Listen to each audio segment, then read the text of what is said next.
আপনি আপনার বাচ্চাকে দুষ্টু, মিষ্টি বা বিভিন্ন ছোট ছোট নামে সদ্যোজাতকে ডাকছেন।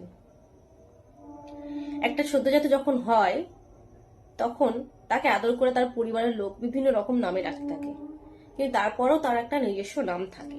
কিন্তু এই যে ডাক নামে, দুষ্টু মিষ্টু নামে ডাকছেন বা তার যে নিজস্ব একটা নাম আছে সেই নামে ডাকছেন, এটা কিন্তু বাচ্চার জীবনে খুব গভীরভাবে প্রভাব ফেলে।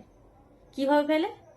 আপনি যখন বাচ্চাটাকে নাম ধরে ডাকছেন, তখন সেই বাচ্চার নামটা ইউনিভার্স কানেক্ট হচ্ছে এবং ইউনিভার্স তাকে একটা শুভ বা অশুভ ফলাফল দান করছে। প্রত্যেকের নামেই একটা ফলাফল থাকে, একটা ভাইব্রেশন থাকে, সেটাকে কলিং ভাইব্রেশন বলে। কলিং ভাইব্রেশন প্রত্যেকের নামেই থাকে। তো যদি বাচ্চার গ্রিড অনুযায়ী তার নামটা সঠিক হয়, তাহলে সেই বাচ্চাটা কিন্তু তার নাম অনুযায়ী খুব ভালো প্রভাব পাবে। কিন্তু যদি তার জন্ম ছক অনুযায়ী, তার গ্রিড অনুযায়ী তার নামটা যথাযথ ম্যাচিং না হয়, তাহলে সে কিন্তু খারাপ প্রভাব পেতে পারে। এই কলিং ভাইব্রেশনটা কিন্তু খুবই প্রয়োজন, খুবই গুরুত্বপূর্ণ একটা বাচ্চার জীবনে। কেন? কারণ বাচ্চাটার ভবিষ্যৎটা অনেকটা বড়, বাচ্চার ভবিষ্যৎটা অনেকটাই পড়ে আছে। তো সেক্ষেত্রে বাচ্চাকে যখনই নাম রাখবেন বা যে নামে ডাকবেন, সেটা আগে দেখে নেবেন যে তার বার্থ চার্ট অনুযায়ী, তার গ্রিড অনুযায়ী ঠিকঠাক আসছে কিনা। যদি ঠিকঠাক আসে তবেই বাচ্চাটাকে কিন্তু সেই নামে ডাকবেন।